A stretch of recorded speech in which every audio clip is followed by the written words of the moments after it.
Meenu TV.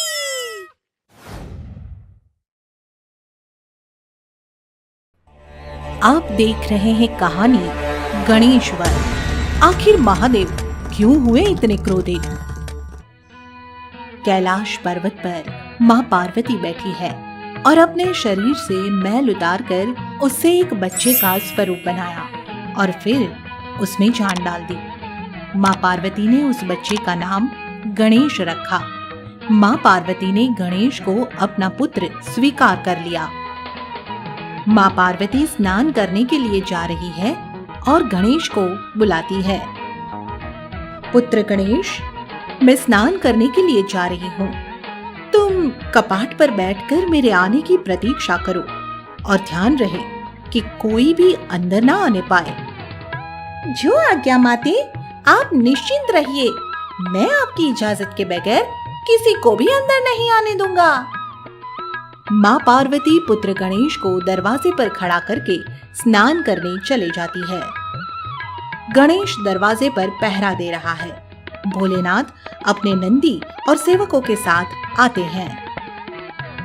Bholenath, ये बच्चा कौन है और ये द्वार पर पहरा क्यों लगा रहा है? तुम जाकर देखो। नंदी और दो सेवक द्वार पर जाते हैं। ए छोटे बालक, तुम कौन हो? तुम्हारी हिम्मत कैसे हुई कि तुम गणेश से सवाल जवाब कर सको? ठीक है, मैं स्वयं माँ पार्वती से जाकर ये प्रश्न कर लेता हूँ। ठहरो, तुम द्वार के अंदर नहीं जा सकते।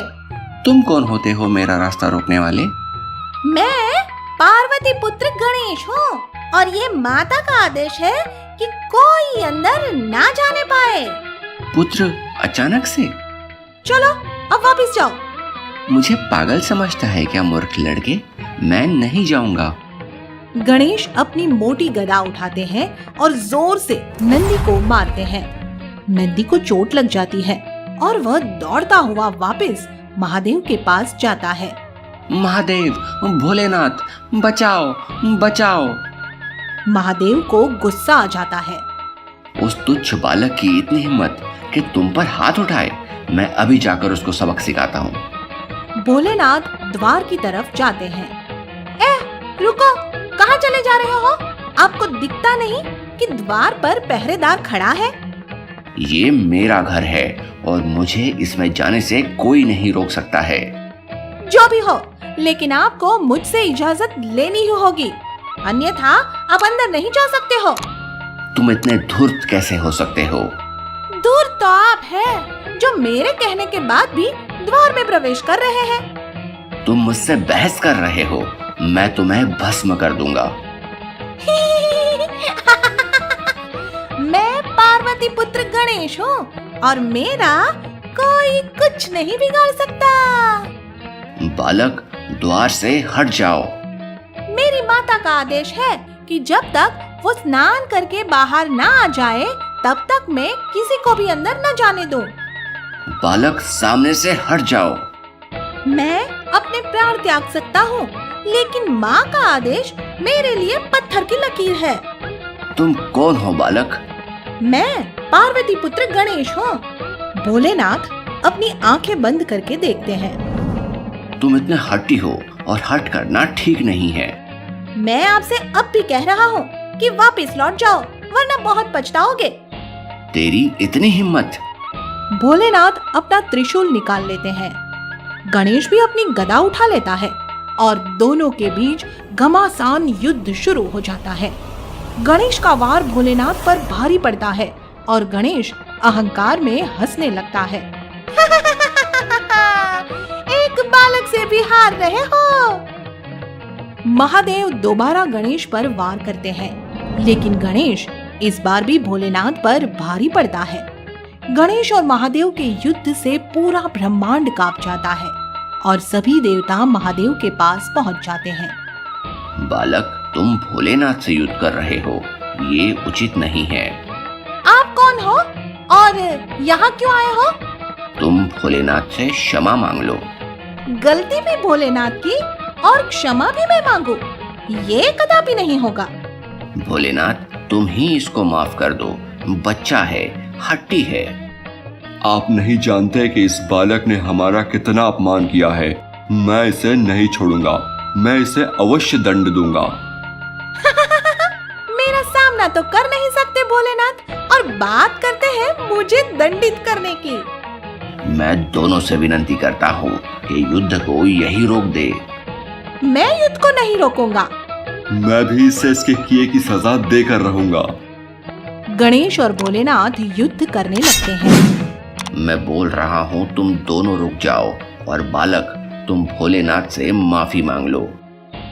गणेश ब्रह्मा को भी गदा मार देते हैं। यह देखकर भोलेनाथ और बाकी सभी देवताओं के होश उड़ जाते हैं। महादेव के चेहरे से क्रोध अलग ही झलकने लगता है। महादेव क्रोध में आ जाते हैं। दुष्ट बालक, मैं अब तक तो तुझे माफ भी कर सकता था, लेकिन अब तुझे जीवित नहीं छोड़ूंगा।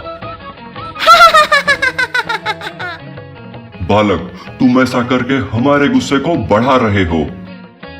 गुस्सा बढ़ाकर भी आप क्या ही कर सकते हो? एक छोटे बच्चे से अपने मुंह की खा रहे हो। इतना सुनकर भोलेनाथ क्रोध से भर उठते हैं और अपना त्रिशूल गणेश पर फेंक कर मारते हैं। गणेश भी अपनी गदा भोलेनाथ के ऊपर फेंकता है, लेकिन त्रिशूल गदा को नष्ट कर देता है और गणेश की गर्दन में जा लगता है। गणेश के मुख से निकलता है, माँ! पूरे ब्रह्मांड में एक शोर छा जाता है और गणेश की गर्दन दूर जाकर गिरती है। इससे एक भूचाल आ जाता है। सभी देवता एक अनहोनी के भय में डूब जाते हैं। गणेश की आवाज सुनकर पार्वती दौड़कर बाहर आती है। गणेश, पुत्र गणेश, गणेश, कहाँ हो तुम?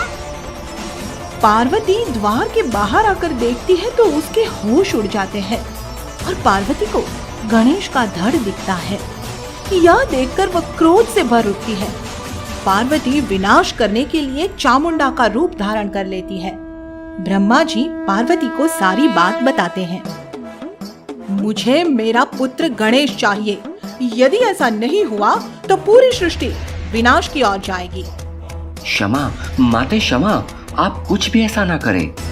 मुझे मेरा पुत्र गणेश चाहिए। भोलेनाथ, कहाँ है भोलेनाथ? भोलेनाथ! देवी, मैं हाथ जोड़कर आपसे प्रार्थना करता हूँ कि भोलेनाथ इस समय बहुत क्रोध में है। आप भी शांत रहे, हम जल्द ही कोई रास्ता निकालते हैं। स्वामी! सभी देवता भोलेनाथ को जगाने जाते हैं और पार्वती अपने 9 रूपों में आ गई है और महाप्रलय की ओर बढ़ रही है। इसके बारे में बताते हैं। तभी वहाँ भोलेनाथ भी आ जाते हैं। भोलेनाथ, मेरे पुत्र गणेश को अभी जीवित करो, अन्यथा मैं भी अपने प्राण त्याग दूंगी और फिर पूरी सृष्टि का विनाश हो जाएगा। मुझे क्षमा करे देवी, मैं अभी पुत्र गणेश को जीवित कर देता हूँ। गर्दन कहाँ है? दोनों चारों तरफ देखते हैं, लेकिन गर्दन नहीं दिखती। भोलेनाथ विष्णु जी को गणेश की गर्दन खोजने पृथ्वी पर भेजते हैं और कहते हैं कि जो भी तुम्हें सबसे पहले मिले उसकी गर्दन ले आना। विष्णु जी चले जाते हैं। पृथ्वी पर जाकर देखते हैं तो सबसे पहले उन्हें एक हाथी का बच्चा नजर आ जाता है। विष्णु जी उसकी गर्दन लेकर आ जाते हैं। भोलेनाथ देवी पार्वती को सब समझा देते हैं। देवी, मेरे पास कोई और रास्ता नहीं है। कैसे भी हो, बस मेरा पुत्र जीवित होना चाहिए। भोलेनाथ गणेश को हाथी की गर्दन लगाकर जीवित कर देते हैं। पार्वती का क्रोध शांत हो जाता है और वह पुत्र गणेश को गले से लगा लेती है। गणेश भी भोलेनाथ से क्षमा मांगता है और भोलेनाथ भी उसे गले से लगा लेते हैं। आगे की मजेदार स्टोरी के लिए चैनल को सब्सक्राइब करें और बेल आइकन प्रेस करना ना भूलें।